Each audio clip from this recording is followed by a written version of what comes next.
Es quimera, es un suspiro, y efectivamente en el año de 1907 ya tenía una explicación científica.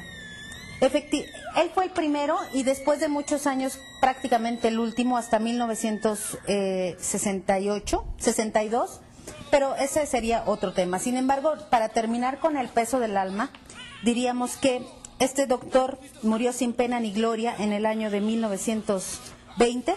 Su evidencia experimental consistió en solo 6 pacientes, que es una muestra demasiado pequeña.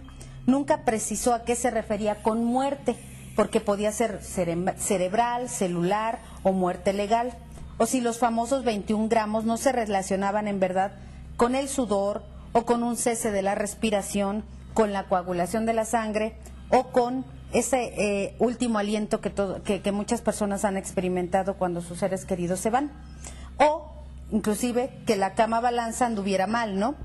Sin embargo, bueno, esto queda en la historia, y hasta el año de 1962 y 1988 algunos intentaron volver a hacer el experimento de pesar el alma, pero no pasó más allá de un estudio muy pequeñito. Sin embargo, este doctor hizo experimento con las 6 personas y con 15 perros. Y en la muerte de los 15 perros nunca varió el peso del perro antes y después de morir. Entonces, por eso dicen que el ser humano sería el único que tiene alma. Bueno, pues este tema da como para mucho.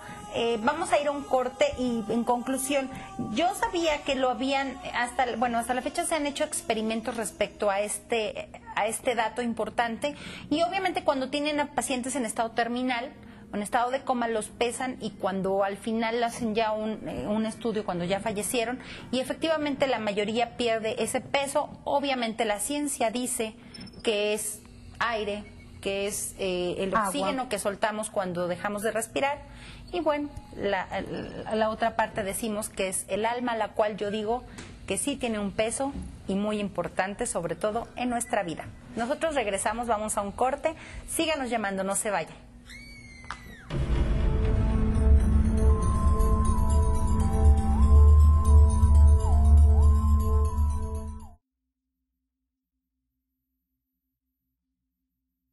Que son muchos pecados los que tenemos que confesar, pero vamos a partir, Mari, de algo muy importante. Yo creo que todos de chavitos, de cuando íbamos creciendo, nos decían, no, eso es pecado, ¿no? Y yo decía, ¿qué es pecado? Entonces vamos a empezar porque es un pecado. Obviamente muchos lo saben, alguna gente no. Esto viene del latín y miren, la descripción así como que difícil es la transgresión voluntaria de un precepto que es aceptado. Esto quiere decir en español que el pecado es cuando rompemos una regla que nosotros impusimos y que fue aceptada, ¿no? Eso es un pecado. O sea, no es romper cualquier regla, sino vamos a pensar que aquí en Crónicas ponemos una regla y decimos, nadie puede hablar, ¿no? Y aceptamos todos la regla, y si nosotros la transgredimos, entonces estamos cometiendo un pecado.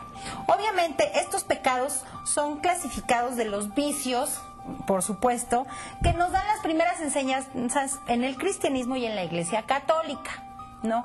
Tiene que ver con la religión, sí, pero también tiene que ver con nuestra parte cotidiana y con todo lo bueno y malo que generalmente se considera que hacemos. Por supuesto, siempre han dicho, como la verdad es relativa, pues también lo bueno y lo malo puede ser relativo.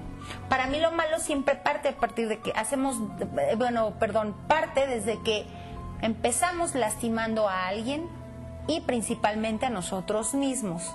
Pero bueno, la Iglesia, acuérdate, Mari, que la Iglesia, desde siempre ha manejado esto. Originalmente la historia de la Iglesia, y con todo respeto a la institución, no me dejará mentir, esto viene en libros de historia, y cuando la Iglesia empieza el cristianismo principalmente en México, cuando empiezan a colonizarnos y empiezan a volver cristianos a todas nuestras culturas antiguas, pues la única manera de poder someter al pueblo era diciéndoles y asustándolos con castigos.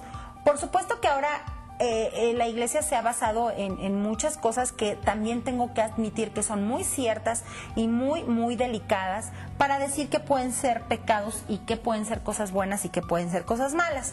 Vamos a ir viendo imágenes relacionadas a lo que son los pecados. Obviamente es muy difícil que haya una imagen oficial. Son imágenes que se relacionan a este tipo de cosas y a este tipo de temas que estamos hablando. Existe para la Iglesia lo que es el pecado venial, Mari, y el pecado mortal. El pecado venial son los pecados chiquititos que hacemos bueno, una mentirita y que, bueno, según la Iglesia, se pueden perdonar a través del sacramento. Y el pecado mortal, para lo cual pues nos condenamos y tenemos una penitencia para la vida eterna, ¿no?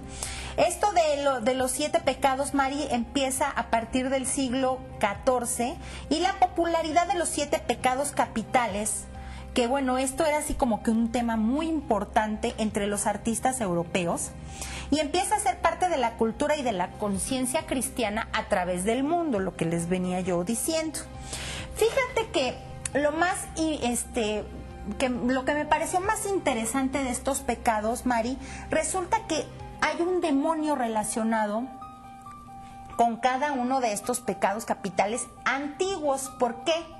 Déjeme decirle que ya tenemos nuevos pecados capitales, los cuales se me hacen todavía muy inteligentes y todavía muy prudentes. Usted ya los escuchará.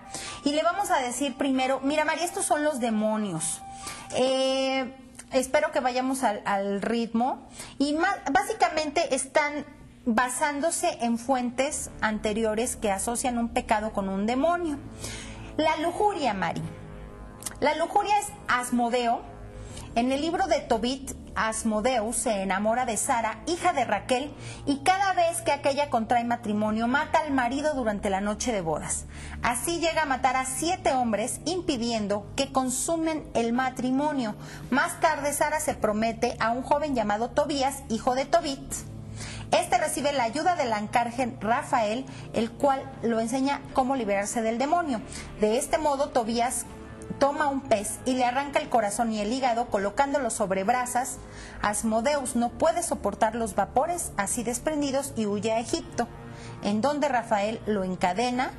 No se sabe más de la suerte que corre este demonio, pero se le presenta como un símbolo del deseo carnal.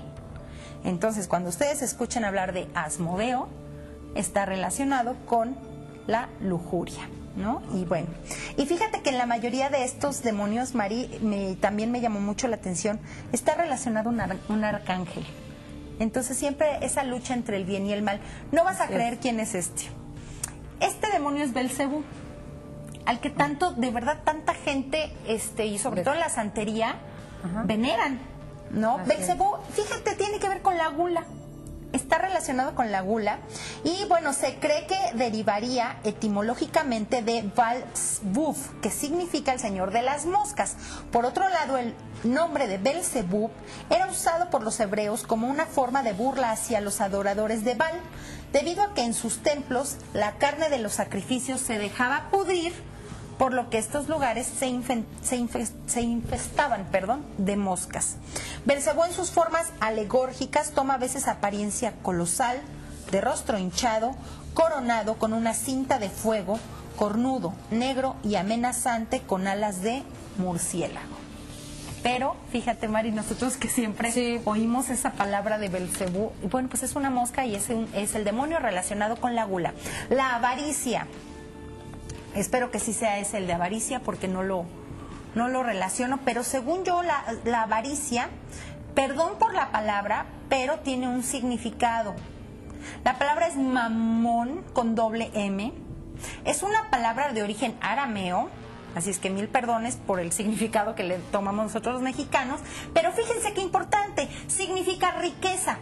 Pero tiene una etimología confusa. Los eruditos han sugerido conexiones con el verbo confiar o un significado de la palabra confiado, o con la palabra hebrea matmón, significado de tesoro. También se utiliza en hebreo como una palabra para simbolizar dinero.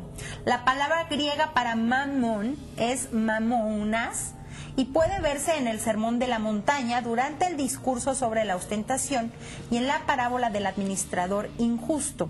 Otros eruditos derivan esta palabra del fenicio momón, beneficio o utilidad.